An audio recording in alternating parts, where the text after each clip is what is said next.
la lista. No, mucha hoja de las dos. A ver. Diego, ¿quién es Diego? Yo. ¿Quién va a responder primero? ¿Quién es yo? Álvaro. Los primeros será Álvaro, ¿es apellido? ¿O no? Gonzalo López Arizona. Apellido López. Arizaba. Segundo en escoger. Alondra. Alondra Huamantupa. Huamantupa. Tercero en exponer. Huelperimachi Antonio. Diego.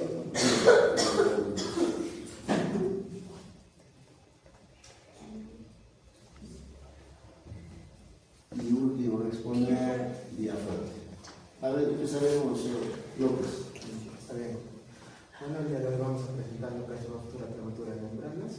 El contenido temático vamos a cumplir lo que es la definición, biología, fisiopatología, epidemiología, factores de riesgo, cuadro clínico, clasificación, diagnóstico, algunos exámenes auxiliares, clínico y posibles complicaciones.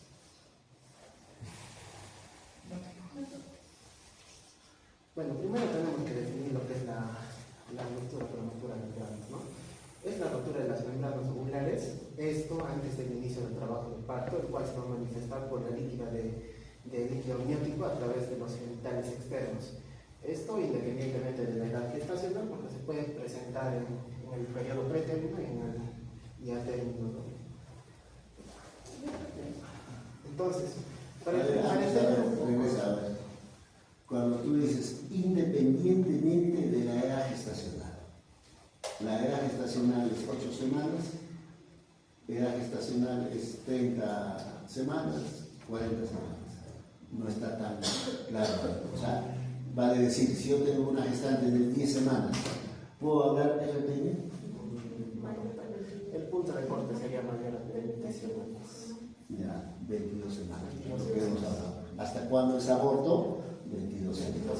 ¿Cuándo es parto? 22 semanas con un día. Entonces, será RPM después de 22 semanas. Significa 22 semanas con un día para arriba, será RPM. Antes, ¿cuál será el diagnóstico?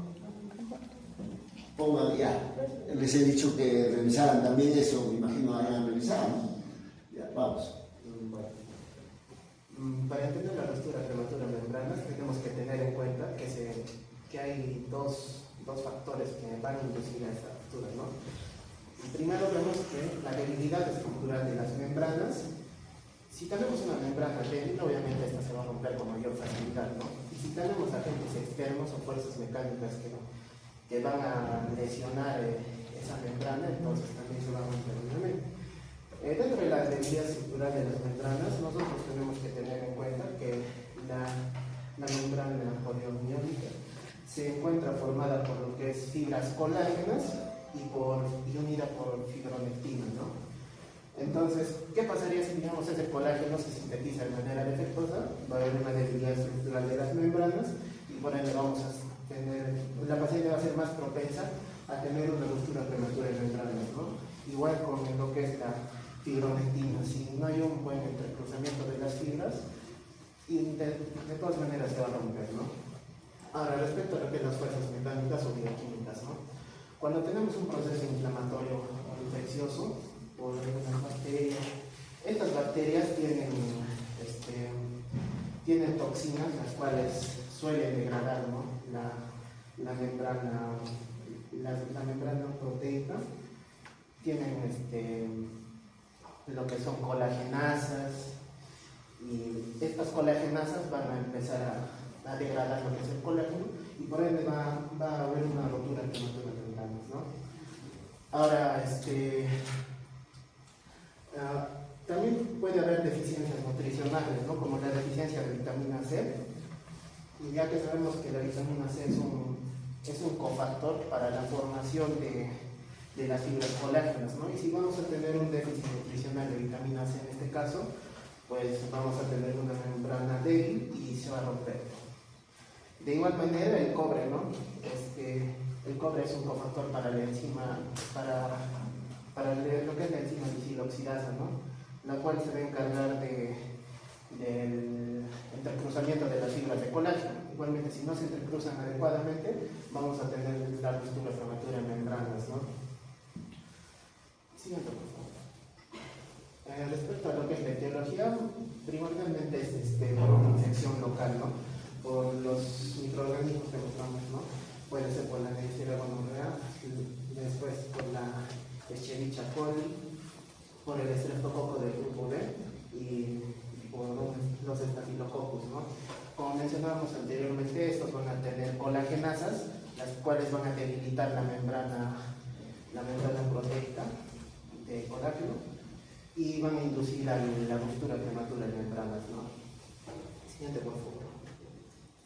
Dentro de la epidemiología podemos mencionar que esta se va a dar en el 4 al 18% de los partos, ¿no? Y va a causar el 25% de los partos pretérminos, ¿no? Y va a contribuir con el 20% de las muertes perinatales.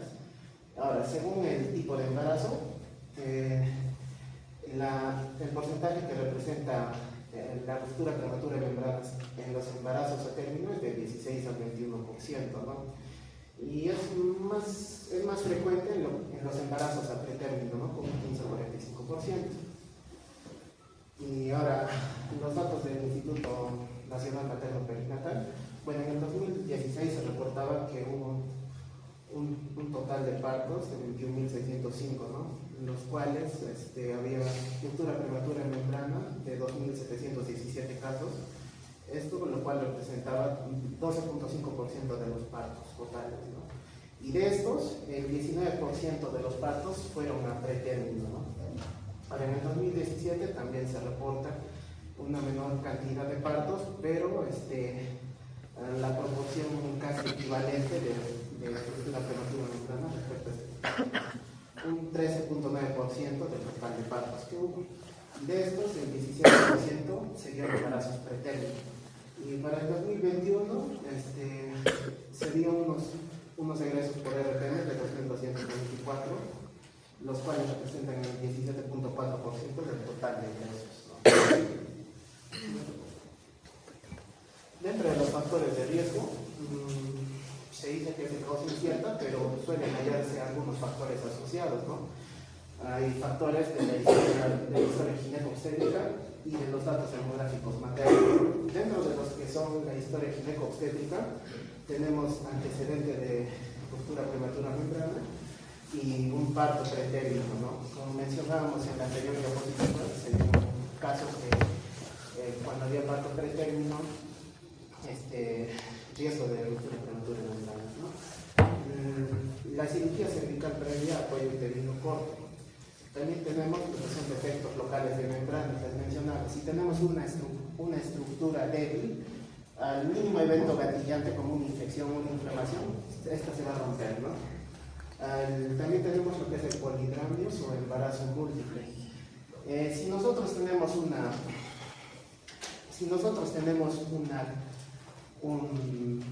una cavidad la cual está sometida constantemente a estiramiento en este caso por el polidramios o por un embarazo múltiple, esta cavidad con el tiempo se va a debilitar y por ende tiene tendencia a romperse, ¿no?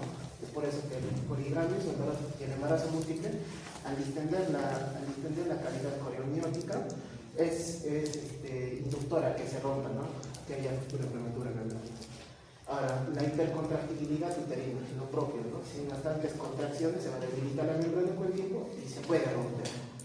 La incompetencia cervical y algunas malformaciones uterinas, ¿no? Si está mal diseñada la estructura, si no tiene los componentes adecuados, va a ser más débil y se va a romper. Dentro de los datos demográficos maternos tenemos la edad menor a 17 años o mayor a 35 años, ¿no? Algunos autores mencionan que la raza mestizo negra es la más propensa, ¿no?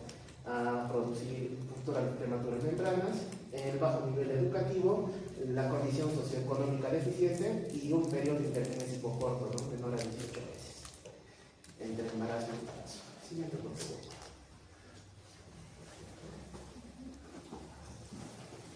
Bueno, ahora vamos a continuar con el cuadro clínico de la ruptura prematura de membrana.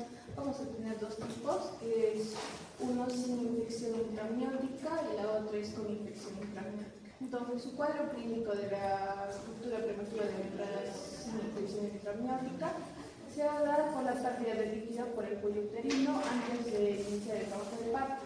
Entonces, esta va a tener funciones vitales maternas y fetales van a estar estables. A diferencia de la ruptura prematura de membranas con infección intraamniótica, que va a ser la pérdida de líquido turbio, va a ser purulento o fétido, su temperatura por infección va a ser mayor a 38 grados. Va a presentar una taquicardia materna, su frecuencia cardíaca va a ser de mayor de 90 latidos por minuto y una taquicardia fetal, que también su frecuencia cardíaca va a estar elevada, ¿no?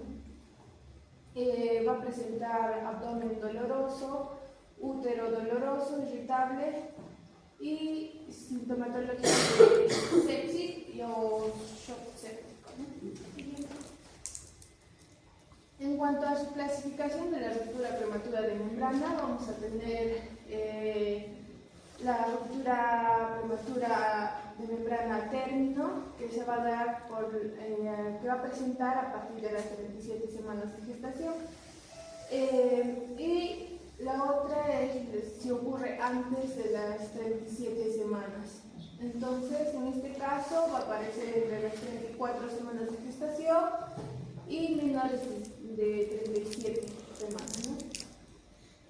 Vamos a tener también la ruptura prematura de membrana pretérmino, que se va a dar entre las 24 semanas de gestación hacia las 34 semanas. Y tenemos también antes de las 24 semanas de gestación. Esta ruptura prematura de membranas es un previano, o sea que el feto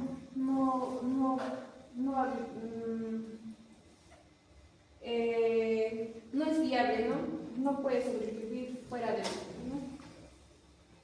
Siguiente. Bien, vamos a empezar por la parte del diagnóstico. Si bien la mayor parte, hasta el 90% de los casos se van a diagnosticar por la clínica, siempre va a haber momentos para tener que usar los exámenes complementarios. Una de las cosas más comunes que vamos a ver va a ser la hidrorrea. Esa secreción que va a tener, que puede ser media blanquecina, que puede ser acuosa y que no va a estar para nada relacionado al flujo vaginal normal. Entonces, por eso, en las herramientas que vamos a hacer, el primero sería revisar la historia clínica con la anamnesis, preguntar sobre la salida súbita o continua de líquido vaginal, la sensación de humedad, el aumento de las maniobras, ya sea al tos o al esfuerzo. Mayormente, los pacientes van a decir que se rompió la fuente o van a mencionar un goteo persistente. La otra parte va a ser la exploración con el espejo listeria. Esto es importante porque en este tipo de procedimientos de exploración se debe evitar el contacto directo para evitar más infección. Queremos evitar que se produzcan más infecciones y por eso utilizamos el espéculo y se trata de evitar cualquier relación con lo que respecta al tacto vaginal. El tacto vaginal ya se hará en casos ya muy complicados donde queramos ver otras teorías, pero en realidad tratamos de evitar este tipo de contactos. ¿Qué buscamos con el espéculo? Buscamos ver el orificio cervical, ver el fondo del saco posterior, buscar el pooling, que es una acumulación de líquido, o ver el líquido que está saliendo. Entonces esta va a ser una herramienta por la cual vamos a tener una visualización directa del líquido amniótico o el líquido que está saliendo del cuello.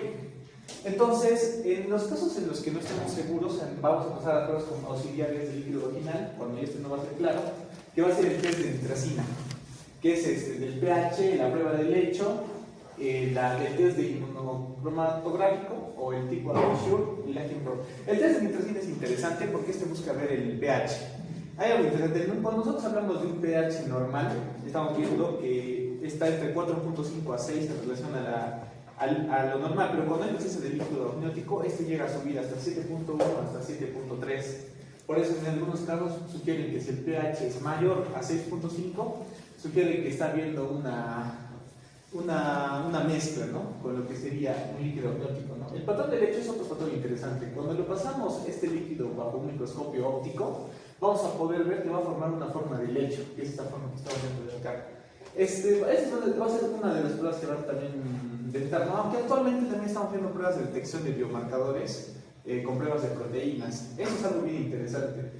Lo que pasaba es de que la prueba de nitracina tiene, puede dar falsos negativos cuando se hace mayores de 48 horas, puede dar falsos positivos si es que, digamos, hay presencia de semen o está acompañado, por ejemplo, de una infección. Entonces, por ese motivo es un poco... Ahora, el patrón del hecho también se puede alterar si es que hay presencia de sangre. Pero en cambio, en algunos de lo que respecta a los biomarcadores, como el tipo de anillo, por ejemplo, a diferencia de otros, trata de una proteína que se secreta en la propia placenta, que solamente la secreta, en este caso mencionan una relación del feto, en la producción del hígado del feto, que produce esta proteína y esta la detecta, y como tal, como no se puede contaminar, tiene una alta especificidad. Antes se utilizaba una prueba más invasiva, que era la inyección de un colorante, la inyección del colorante índigo. Antiguamente este era considerado el gol estándar. Se dejó de usar porque era demasiado invasiva. Lo que se hacía era prácticamente se inyectaba un colorante en el líquido amniótico, se esperaba 30-60 minutos y si es que ese tinte pasaba por la vagina se consideraba como un diagnóstico positivo. Ese era antes el gol estándar, ¿no? En realidad ahora se lo ha reemplazado más por los test. La otra parte es la ecografía obstétrica de soporte. Esta obviamente va a ser para evaluar la cantidad de líquido amniótico. En realidad, como digo, es una prueba complementaria, pero puede dar un efecto El diagnóstico en contexto de instrucciones correlaciona todos estos hallazgos y se descarta que el líquido sea ese y no sea otro, ¿no? Entonces se juntan todos ellos, la espectroscopía, las pruebas y las pruebas auxiliares para determinar finalmente eso, ¿no? El siguiente punto. En acá, por ejemplo, en grande más le he puesto, esta es la figura, vemos lo que sería la prueba de espectroscopía, ¿no? Donde se puede observar lo que sería la secreción blanquecina abundante. Esta se va a poder ver si, digamos, la apoyamos con lo que sería la maniobra de Valsalva. Y esta de acá, la grande, es la de prueba de los helechos, ¿no? Que se ve por la microscopio óptico, es esa forma arbórea, como se me dice. Ya. Esta es una forma más rápida y resumida de cómo se debe realizar el manejo, ¿no? Empezamos con la parte del inicio, que obedece la pérdida de líquido, esa sensación de hidrorrea. Vamos con los criterios de la anamnesis, se establece la edad gestacional, se procede a la espectroscopía y si se confirma, se pasa a la oración de lo que es el manejo. Y si se existen algunas dudas, se pasan las pruebas complementarias que ya les comenté. Entonces, el manejo va a depender de acuerdo a la semana, a lo que es la semana y edad gestacional. Si es que se encuentra mayor de 37 semanas, se realiza lo que es la profilaxis. En caso de una profilaxis que caso de que sea, digamos, por de algo, se le da antibióticos. Una causa antibiótica, como ya lo mencionaron mis compañeros, son las infecciones bacterianas.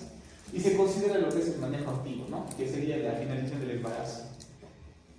Entonces, se le puede usar lo que es la cesárea, solo si hay indicaciones públicas. Ahora, si es de 34 a 36 semanas, se considera lo que es la finalización del embarazo vía del parto, de acuerdo a lo que es las indicaciones obstétricas habituales, y se dice siempre las profilaxis, ¿no? Si es de 24 a 33.6 semanas, se da un manejo expectante, se le da un ingreso hospitalario, se le da un monitoreo diario de los signos vitales, se descarta signos clínicos del coriominitis y se da un monitoreo diario del bienestar fetal. Se evita factores vaginales y se evita todo lo que mencioné antes, se trata de evitar completamente todo lo relacionado a los tractos vaginales y se le da lo que es la antibiótico-terapia, el esquema de corticoides y la neuroprotección fetal. Los corticoides se han mencionado en algunos de que ayuda un poco al bienestar, todo el bienestar fetal en largo, ¿no? Si es menor de 24 semanas ya se evalúa lo que es la sobrevida neonatal. Eso lo veo todo por la edad gestacional. Se le da una consejería a la gestante y a los familiares. Y el uso de corticoides y sulfato de magnesio se recomienda ya si existe alguna viabilidad fetal, ¿no? En realidad, este va a ser nuestro esquema que vamos a manejar, que va a ser el esquema de corticoides, en este caso betametasona, 12 miligramos intramuscular cada 24 horas por 2 dosis, la dexametasona, 6 miligramos intramuscular cada 12 horas por 4 dosis. En la antibiótico-terapia vamos a utilizar lo que es la ceftriaxona, 1 gramo endovenoso cada 24 horas. La claritromicina, 500 miligramos vía oral cada 12 horas hasta el parto. El metronidazol, 500 miligramos endovenoso cada 8 horas, máximo por 4 semanas. Y los criterios para lo que sería la coriominitis sería, por ejemplo, si hay una fiebre materna que sea mayor de 38 grados, más alguno de los siguientes: una taquicardia fetal de mayor a 160, una leucocitosis materna mayor a 15.000 y una secreción purulenta, ¿no? Y este es un poco para recordar lo que les comentaba antes, lo de las pruebas complementarias, el test de cristalización, el test de nitrazina y la creatinina en el fondo de saco, ¿no? Desde lo que hemos obviamente lo que era el diagnóstico. Para terminar ya de posición, vamos a hablar un poco de lo que son las complicaciones. Vamos a ver maternas y fetales. En lo que es la materna vamos a ver la principal, que es la corionitis, que básicamente tiene un 20% que se va a producir esa complicación. ¿Cómo vamos a ver una corionitis? Como el compañero ya mencionó, vamos a ver que la gestante tiene una secreción fétida, va a tener una temperatura mayor a 38 grados Celsius, va a haber una taquicardia fetal mayor a 160 latidos por minuto, ¿no? También tenemos otra complicación que es la sepsis, infección posviral, donde encontramos lo que es endometritis, infección de episorragia o de la pared. Ahora, algunas complicaciones fetales podemos encontrar en infección neonatal, llegando también a una sepsis, asfixia perinatal con un Apgar bajo, también bajo peso al nacer por prematuridad, hipoplasia pulmonar, síndrome de dificultad respiratoria, hemorragia intraventricular y deformidades ortopédicas. Ahora, acá vamos a hablar un poquito de lo que es el manejo durante la atención, vamos a hablar un poquito de lo que es la prevención y promoción, ¿no? Es importante detectar lo que son los factores de riesgo y enseñar, ¿no?, a la gestante cuáles son los signos de alarma. También el tratamiento debe ser oportuno de infecciones cérvico-vaginales, un reposo adecuado en gestantes ya cuando estas gestantes ya presentan algunos factores de riesgo. Bueno, lo que mencionó el compañero, evitar tactos vaginales repetitivos y un manejo adecuado de incompetencia cervical. Ahora, como ya mencionó el compañero, cuando hay una presencia de amnionitis, vamos a aplicar lo que es antibióticos, ¿no?, como ampicilina, gentamicina. Durante el tratamiento, si es parto vaginal, vamos a suspender los antibióticos, pero en caso sea cesárea, continuar hasta que desaparezca la fiebre más de 48 horas, ¿no? Ahora, en lo que es la inducción del parto, si hay condiciones favorables, inducir el parto, y si el cuello no es favorable, maduración, ¿no? Y una atención neonatal, control clínico, descartar infecciones neonatales más que todo. Siguiente, por favor. Vamos a... bueno, hemos recalcado algunas conclusiones de este tema, que es uno, identificación temprana de esta patología, viendo lo que es la historia clínica, el examen físico, y por último, que son las pruebas auxiliares cuando nosotros tengamos dudas, ¿no? Evaluación y manejo individualizado. Es decir, tenemos que ver la edad gestacional, las condiciones materno-fetal, la presencia si hay infección, ¿no?, o otros signos de compromiso, ¿no? Ahora, también es importante la promoción de esos oportunos servicios obstétricos de calidad. Es importante que la mamá también sepa de estos signos de alarma y pueda acudir al centro de salud. Y por último, lo que son los factores modificados, que mencionan algunos artículos que el principal es tabaquismo, que va a duplicar o cuadruplicar, ¿no? Y otros factores como antecedentes de ruptura prematura de la membrana, que esa ya también va a triplicar, y la hemorragia preparto igualmente, que triplica, ¿no?, la presencia de para tener esa enfermedad. Ahora vamos a ir con algunas preguntas. Hay preguntas. Primera pregunta: ¿cuál de las siguientes pruebas presenta la mayor sensibilidad y especificidad para el diagnóstico de la ruptura prematura de membranas? Determinación de creatinina o Sí, está bien. Bueno, hay artículos que hablan de la determinación de creatinina en fondo de saco vaginal. Tiene una especificidad de 90 al 100% y una sensibilidad de 95 al 100%. Y ahora, como el compañero ya mencionó, en lo que es prueba de leche y las otras pruebas, tiene un falso positivo, un falso negativo, y lo que es la ecografía no nos sirve como diagnóstico, ¿no? Siguiente, por favor. Ya. ¿Cuáles de las siguientes afirmaciones sobre el manejo de ruptura prematura de membrana entre la 24 y 34 semanas es correcto?